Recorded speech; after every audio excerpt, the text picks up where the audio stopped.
Yantra comes from the Sanskrit word meaning device or mechanism and is distinct from a mandala, which exists in a circle, whereas a yantra is a more linear geometric motif.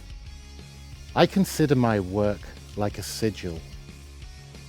Now, a sigil is a magical device where you focus your will and send that will out to communicate further.